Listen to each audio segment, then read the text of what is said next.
দুটো জাহান্নামের আগুনের জোতা পুড়িয়ে দেয়া হবে। ওই আগুনের উত্তাপে তার মাথার মগজগুলো ভাতের মারের মতো টপ টপ টপ টপ করে বেয়ে বেয়ে পড়বে।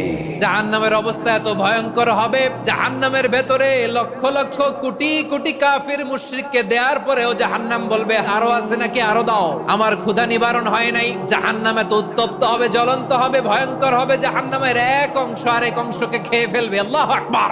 ফেরেশতারাও টালমাটাল হয়ে যাবে। জাহান্নামের রক্ষী ফেরেশতারা কি করবে তারা নিজেরাও বুঝতে পারবে না। কোটি কোটি মুশরিক কাফেরদেরকে জাহান্নামে নিক্ষেপ করার পরেও জাহান্নাম ঠান্ডা হবে না, শান্ত হবে না, বলবে হাল মিন মাজিদ, আরো আছে নাকি, আরো দাও।